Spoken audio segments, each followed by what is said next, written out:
Good morning my dear students. आशा करता हूँ कि तुम सब अपने अपने घरों पे मज़े से हो, पढ़ाई भी कर रहे हो, अपना ध्यान भी रख रहे हो और अपना ख्याल भी रख रहे हो, खाना वाना भी ठीक से खा रहे हो, सब लोग स्वस्थ हो, खुश हो। ठीक है।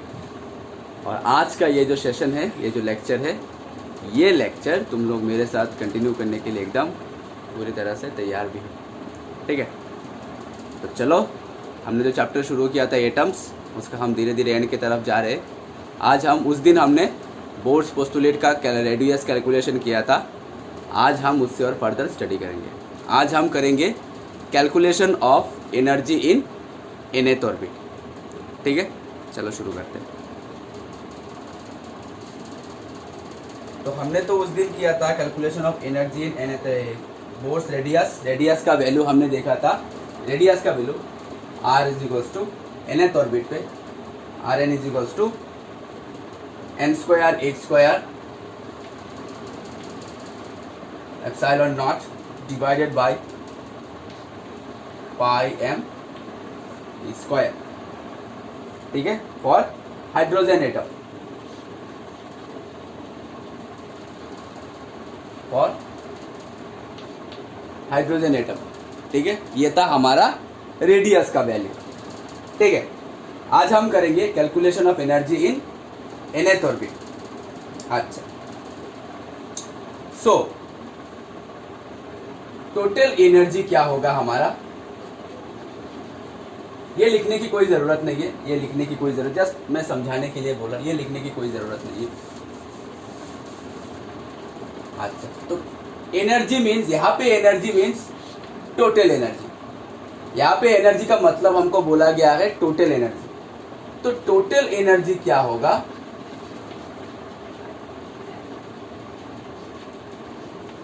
Total energy is equals to kinetic energy plus potential energy. यही तो है हमारा total energy. Total energy equals to kinetic energy plus potential energy. अच्छा, तो अभी potential energy at nth orbit, nth orbit पे पोटेंशियल एनर्जी कितना होगा ये तो हम जानते ही है। nth ऑर्बिट पे पोटेंशियल एनर्जी इन जनरल अगर हम डायग्राम अगर फिर से ड्रॉ करें, अगर डायग्राम हम फिर से ड्रॉ करें, तुम लोगों के कॉपी में है, ये हो गया हमारा न्यूक्लियस, यहाँ पे है हमारा इलेक्ट्रॉन, इस तरह की वेलोसिटी से मूव कर रहा है Vn, और न्यूक्लियस का चार्ज हमारा Ze, इलेक्ट्रॉन का चार्ज हमारा E, और रेडियस हमारा Rn इस तरह से घूम रहा है। ठीक है, तो पोटेंशियल एनर्जी का फॉर्मूला क्या था, पोटेंशियल एनर्जी का फॉर्मूला था कि K into Q1 into Q2 divided by R, K into Q1 into Q2 divided by R। In general potential energy of two electric charges, potential energy K into KQ square by K into Q1 into Q2 या फिर KQ square divided by R। तो यहाँ पर भी हम same potential energy हम apply करेंगे। तो potential energy of the nth orbit comma U is equals to K into Q1 into Q2 divided by Rn। ठीक है। अच्छा, सामने हम एक माइनस बिठाएंगे। अभी माइनस की negative sign indicates that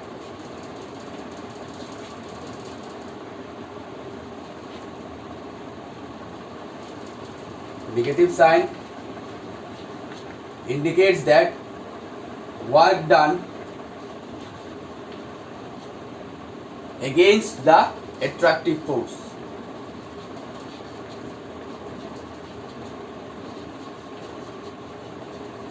Work done against the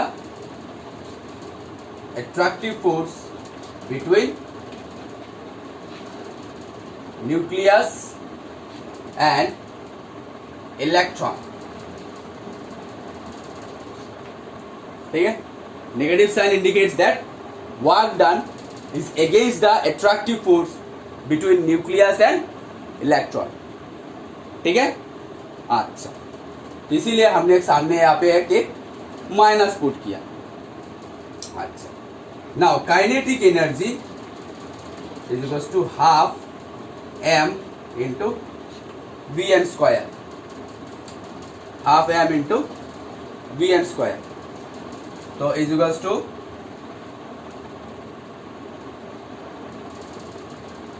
अच्छा kinetic energy equals to half m v n square.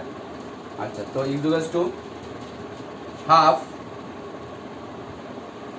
Into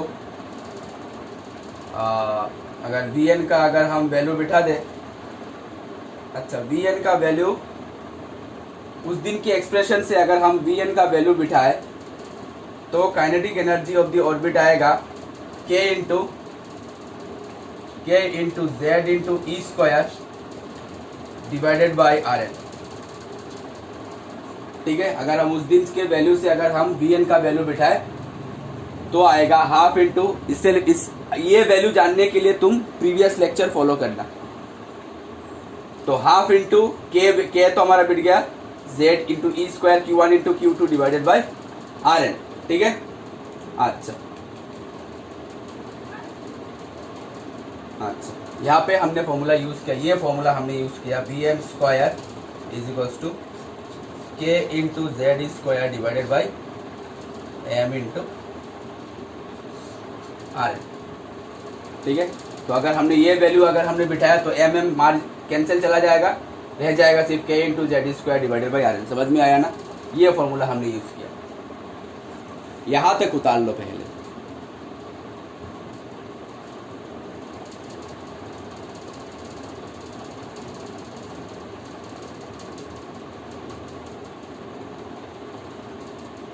okay, सो अभी टोटल एनर्जी,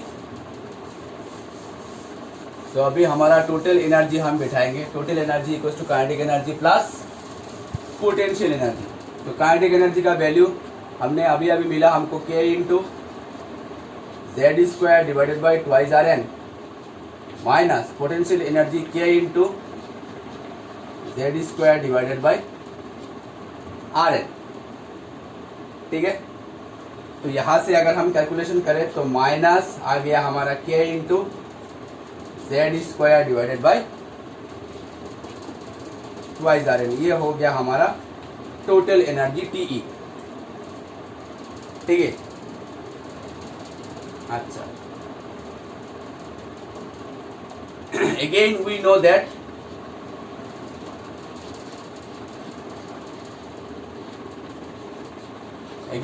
दैट इसको हम इक्वेशन नंबर 1 दे देते।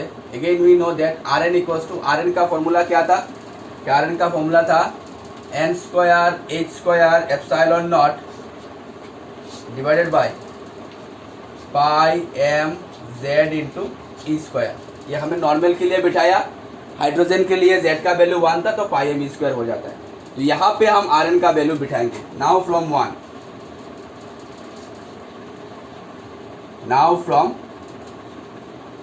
इक्वेशन 1, अभी इक्वेशन 1 से total energy TE is equals to आ जाएगा minus K into Z square divided by 2 bracket, ये वैल्यू हम बिठाएंगे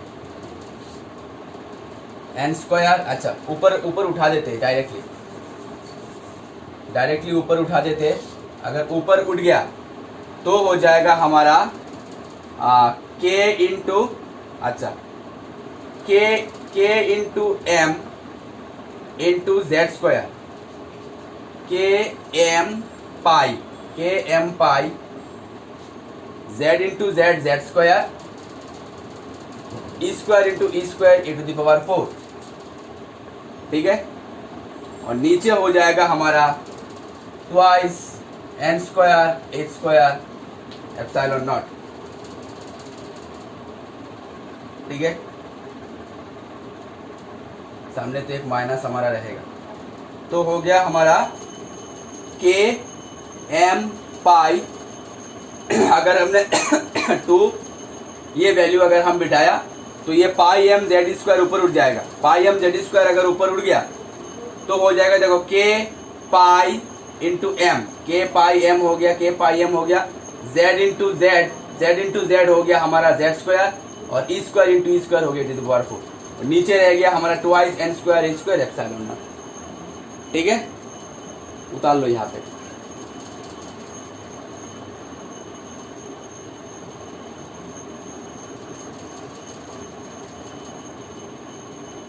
ओके, अच्छा, कुछ नहीं, सिर्फ मैथमेटिकल कैलकुलेशंस चल रहा है, सिर्फ सिंपल मैथमेटिकल कैलकुलेशंस चल रहा है।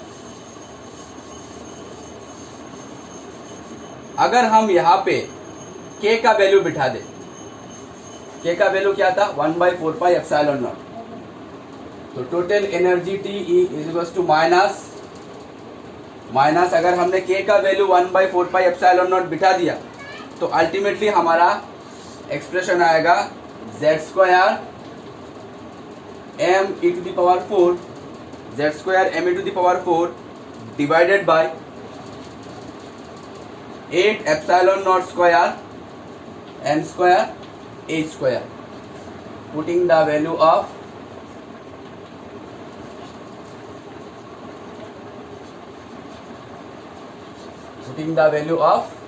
k is equals to 1/4 epsilon naught. अगर हमने ये वैल्यू बैठाया तो देखो पाई पाई कैंसिल चला जाएगा, ठीक है, 4 2 हमारा 8 हो जाएगा, एप्सिलॉन नॉट नीचे आ जाएगा, तो epsilon naught into epsilon naught हो गया हमारा epsilon naught square m square H square, तो हमारा रह गया, और ऊपर हमारा पाई, ऊपर हमारा रह गया हमारा z square m e to the power 4। ठीक है, अच्छा, ये हो गया हमारा total energy at nth orbit. Now for hydrogen atom z equals to 1, तो total energy for hydrogen atom at nth orbit Tn दे देते हैं, Tn equals to minus m e to the power 4 divided by 8 epsilon naught square n square a square. ठीक है, ये हो गया हमारा total energy for hydrogen atom at nth orbit. ठीक है, उतार लो कॉपी पे।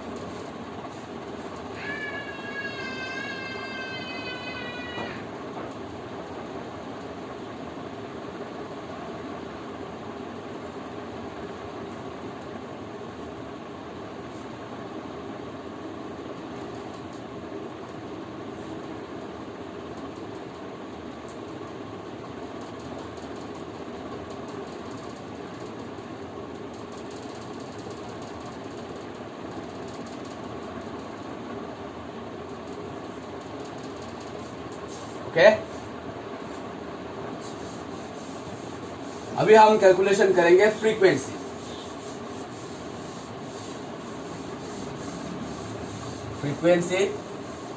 Wavelength and wave number.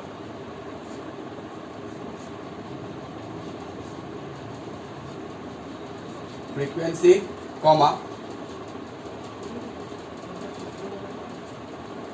Wavelength and wave number.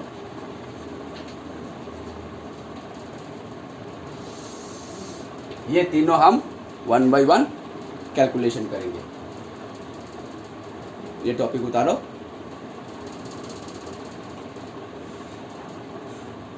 Boards postulates को एक बार याद करो।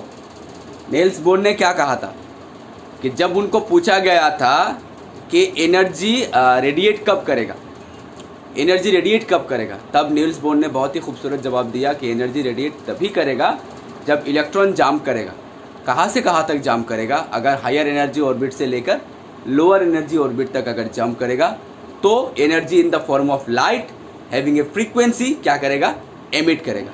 और उस फ्रीक्वेंसी का और उस लाइट का एनर्जी का वैल्यू क्या था हमारा? फोटोन का energy E is equals to h nu. ठीक है, where nu is the frequency. ठीक है, तो इसी फॉर्म पे एनर्जी हमारा रेडिएट करेगा। तो according to boards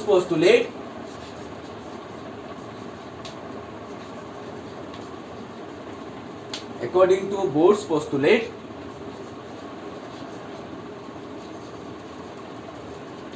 comma energy radiate in the form of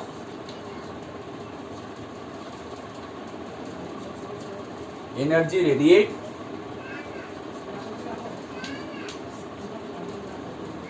in the form of photon, जिसका वैल्यू E is equals to HF ले देते हैं, where F is the frequency, सुविधा के लिए E is equals to HF when electron jumps from higher stationary orbit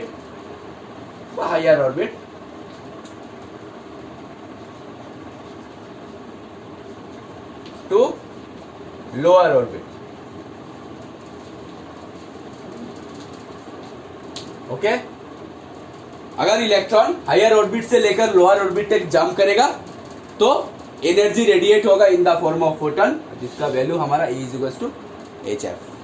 ठीक है, तो मान के चलो इलेक्ट्रॉन nth ऑर्बिट से लेकर जंप किया है, तो फर्स्ट स्टेट का फर्स्ट एनर्जी लेवल हम पकड़ लेते हैं E1. ठीक है, E1. तो अच्छा ठीक है, हम ऐसे लिखते थे, मान के चलो एनर्जी सेकेंड ऑर्बिट से लेकर सेकेंड स्टेशनरी ऑर्बिट से लेकर फर्स्ट स्टेशनरी ऑर्बिट तक जंप किया, तो E2 माइनस E1 मतलब सेकेंड एनर्जी ऑर्बिट से लेकर फर्स्ट स्टेशनरी ऑर्बिट तक जंप किया, तो energy is equals to in the form of photon E is equals to h nu. समझ में आया ना, ये E is equals to h into nu, h nu amount of energy release हुआ. ठीक है, अच्छा तो यहां से हमारा फ्रीक्वेंसी हो जाएगा, E2 minus E1 divided by h. Okay, we know that En मतलब energy in nth state, En equals to, En का वैल्यू क्या था हमारा, minus z square m to the power 4 divided by 8 epsilon naught square n square h square. ठीक है, यही तो था हमारा एनर्जी का value, 8 epsilon naught square n square h square. तो अभी E2 का वैल्यू क्या होगा, अभी E2 का वैल्यू क्या होगा और E1 का वैल्यू क्या होगा, इसका डिफरेंस हम अब निकालेंगे. ठीक है, using this equation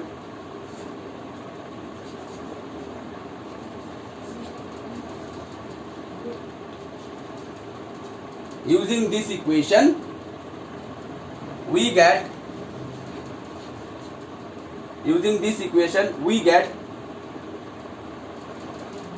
new is equals to, यानी F is equals to frequency is equals to, हम लिख सकते हैं देखो h से तो ये मल्टीप्लाई हो जाएगा, तो हो जाएगा हमारा minus z square m e to the power 4 रह गया 8 epsilon naught square h square, और h हो जाए हमारा h क्यूब. समझ में आ रहा है ना, इस ये वैल्यू हम पुट कर रहे हैं, एनर्जी का वैल्यू हम पुट कर रहे हैं, तो ये हमारा कॉमन आ जाएगा z square m to the power. ठीक है, मैं अलग अलग करके लिख के देता हूँ, तुम लोगों को समझ में आया, यहाँ तक तो तुम लोगों को समझ में आया. En equals to this. अभी हम E2 का वैल्यू निकालेंगे, E2, तो E2 क्या होगा, minus z square m e to the power 4 divided by 8 epsilon naught square, यहाँ पे n तो हो जाएगा हमारा n2 स्क्वायर h स्क्वायर. ठीक है, और E1 का वैल्यू क्या होगा, E1 होगा minus z square m e to the power 4 divided by 8 epsilon naught square and 1 square h square.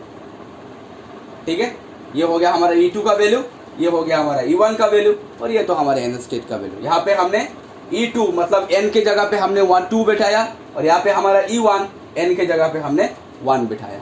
तो बिठाने के बाद ये आ गया हमारा सेकंड एनर्जी स्टेट का वैल्यू, ये आ गया हमारा फर्स्ट एनर्जी स्टेट का वैल्यू. यहाँ तक उतारो पहले.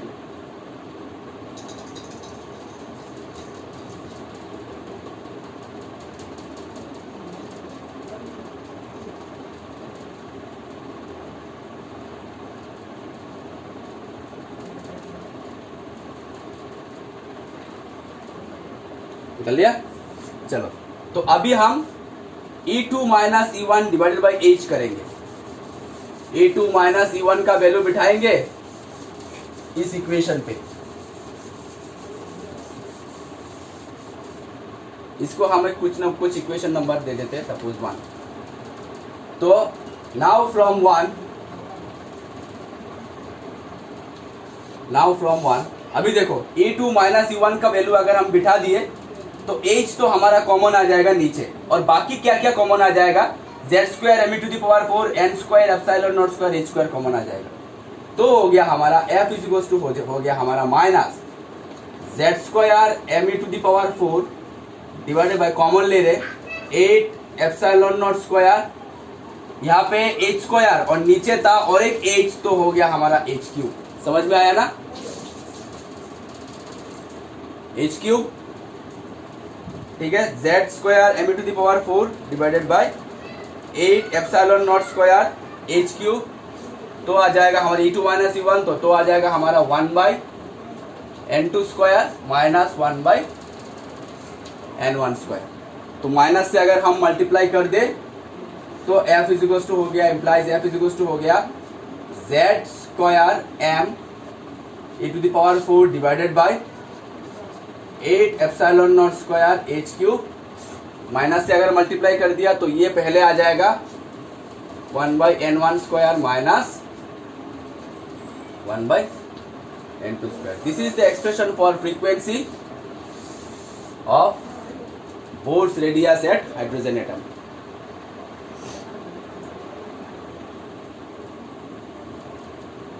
ठीक है,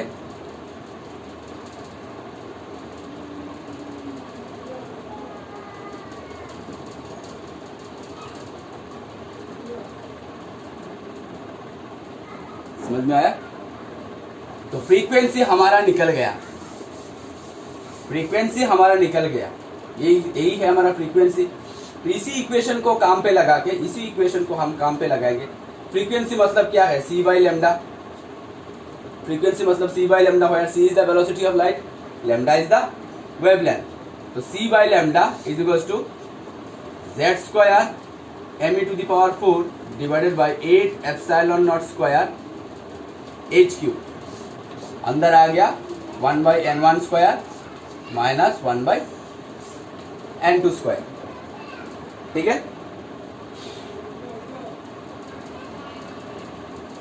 तो अगर हम c से अगर क्रॉस मल्टीप्लिकेशन कर दे तो 1 by lambda is equal to हो जाएगा z square m e to the power 4।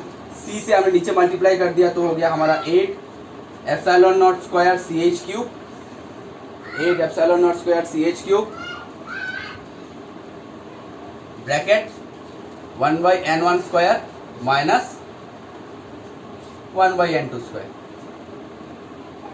ठीक है, यही जो वैल्यू है for z equals to 1 for hydrogen atom, for hydrogen atom के लिए z का वैल्यू हमारा 1 है। तो अगर यहाँ पे हमने z का वैल्यू 1 बिठा दिया तो हो जाएगा हमारा 1 by lambda is equals to, z का वैल्यू हमने 1 बिठा दिया तो हो गया हमारा m e to the power 4 divided by 8 epsilon naught square ch cube bracket 1 by n1 square minus 1 by n2 square. ठीक है, यही जो वैल्यू है m to the power 4 divided by 8 epsilon naught square ch cube, यही एक constant value है, ये एक कांस्टेंट वैल्यू है जिसको हम बोलते हैं रिचबर्ग कांस्टेंट। ठीक है, जिसको हम बोलते हैं रिचबर्ग कांस्टेंट। तो 1 by lambda is equals to Rydberg constant capital R into 1 by n1 square minus 1 by n2 square. भाई यार R इज कॉल्ड, अच्छा यहाँ तक उतार लो, यहाँ तक उतार लो पहले।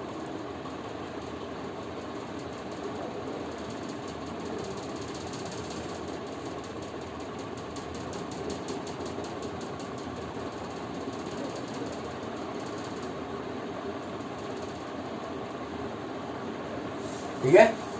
अच्छा, तो ये जो वैल्यू है इसको हम बोलते हैं Rydberg constant, where capital R equals to m e⁴ divided by 8 epsilon naught square CH³ is called Rydberg constant, RYDGEBERG, Rydberg constant, ठीक है। और इसका वैल्यू है, डायरेक्टली वैल्यू याद रखना, 1.094 इंटू 10⁷ पर मीटर, ठीक है। इसका वैल्यू याद रखना 1.094 10⁷ पर मीटर।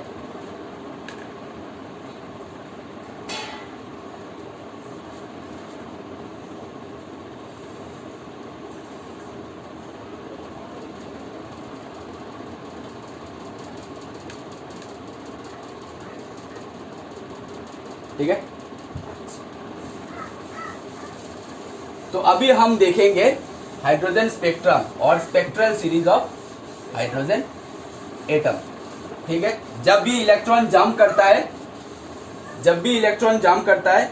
तो in the energy in the form of photon release करता है, और लाइट का जो फ्रीक्वेंसी है वो अलग अलग जगह पे अलग अलग वेवलेंथ से अलग अलग फ्रीक्वेंसी से रिलीज होता है, अलग अलग फ्रीक्वेंसी का रहता है, उसको हम स्पेक्ट्रम बोलते हैं, ठीक है। जैसे कि व्हाइट लाइट का स्पेक्ट्रम क्या है, वीबजियोर, ठीक वैसे ही हाइड्रोजन सीरीज का स्पेक्ट्रम है, जिसको हम अभी पढ़ेंगे, जिसको हम अभी जानेंगे, ठीक है। तो अभी हेडिंग डालो हाइड्रोजन स्पेक्ट्रम।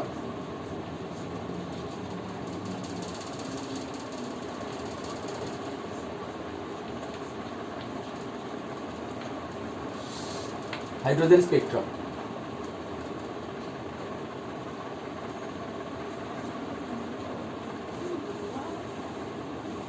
और इसको हम कभी कभी सीरीज भी बोलते हैं, स्पेक्ट्रल सीरीज भी बोलते हैं, ठीक है। हाइड्रोजन स्पेक्ट्रम या फिर spectral series of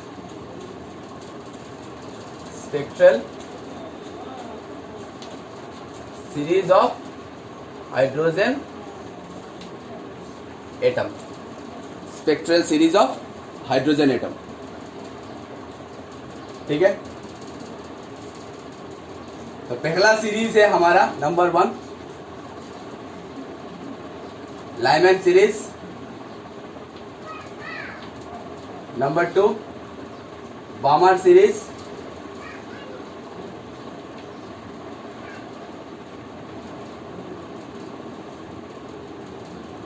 number 1 Lyman series, number 2 Balmer series, number 3 Paschen series,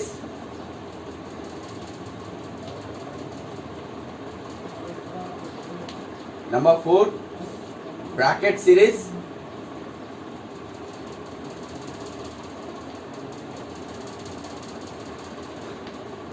number 5 Pfund series.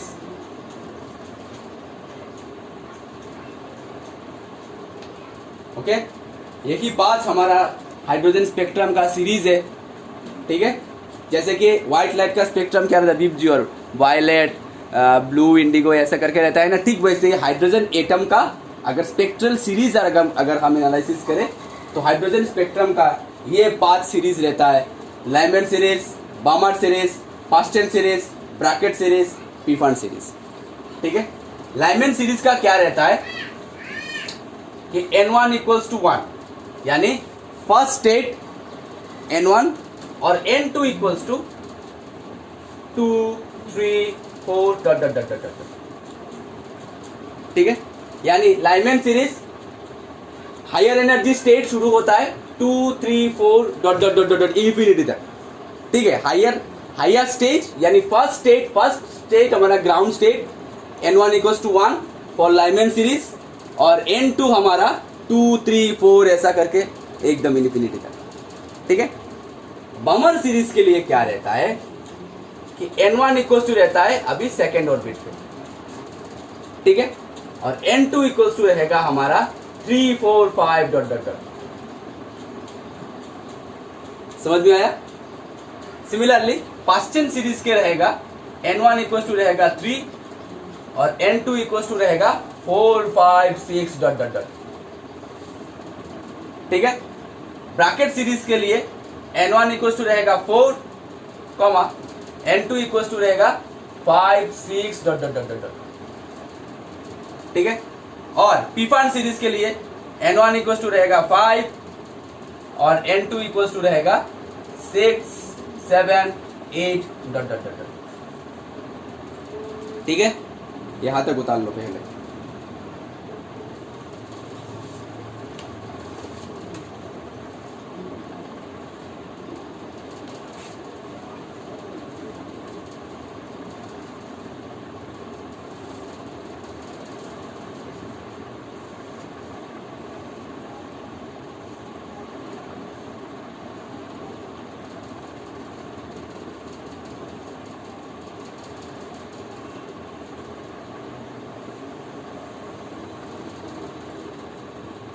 उतार लिया।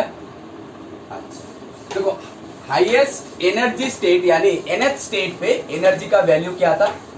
nth स्टेट पे एनर्जी का वैल्यू था हाइड्रोजन एटम के लिए, nth स्टेट के लिए एनर्जी का वैल्यू था -m e to the power 4 -m e to the power 4 divided by 8 epsilon naught square n square a square. यही तो था हमारा हाइड्रोजन एटम के लिए at energy in the nth state.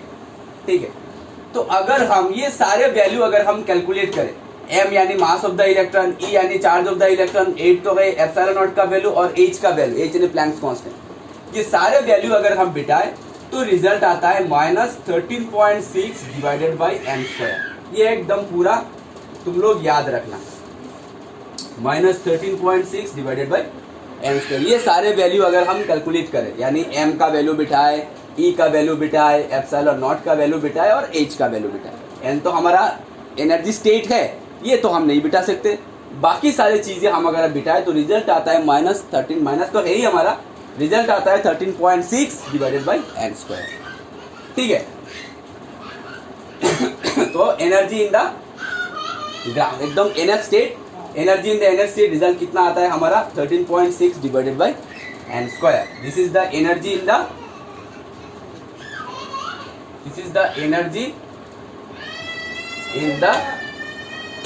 nth state. This is the energy in the nth state of hydrogen atom. This is the energy in the nth state of hydrogen atom. ठीक है, अच्छा तो ये याद रखना 13.6 divided by n square. अभी देखो number 1 Lyman series हम ड्रॉ करेंगे। तो लाइमैन सीरीज के लिए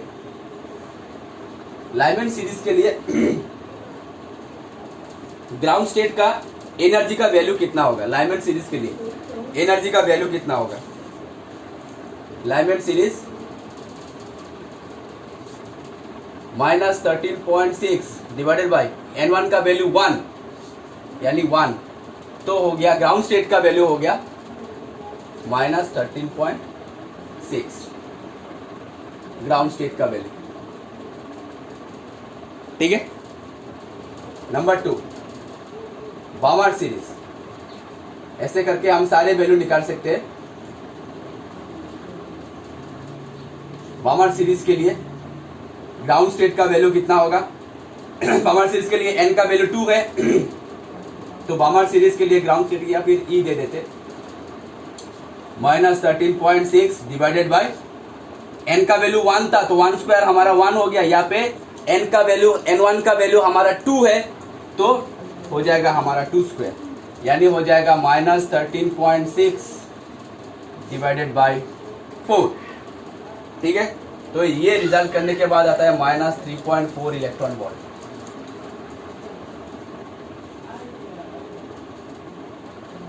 ठीक है, similarly Lyman series, Balmer series, next हमारा Paschen series.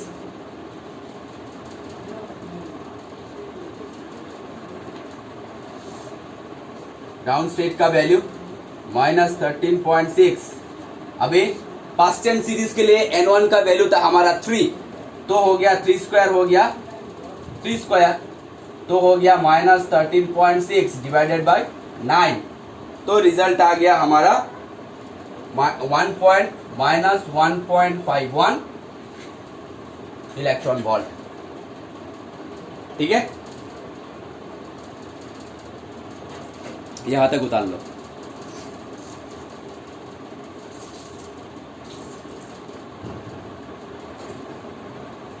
Next Lyman series, Balmer series, Paschen series, next Brackett series, उसके बाद Pfund series.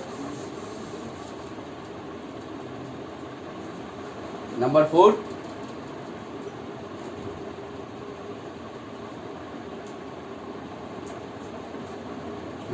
Brackett series.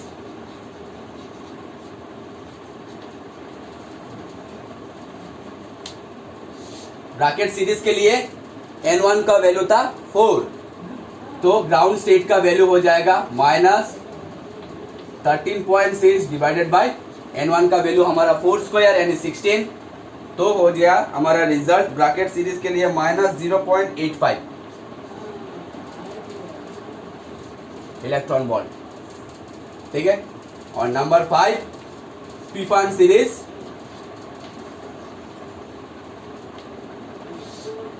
Ground state का वैल्यू हो गया हमारा -13.6। पीफन सीरीज के लिए n1 का वैल्यू था 5 यानी 5 स्क्वायर हो गया, तो रिजल्ट हो गया हमारा पीफन सीरीज के लिए, ये कैलकुलेशन करो, -13.6 डिवाइडेड बाय 5 स्क्वायर, जितना होता है उतना समथिंग इलेक्ट्रॉन वोल्ट। ठीक है, समझ में आया?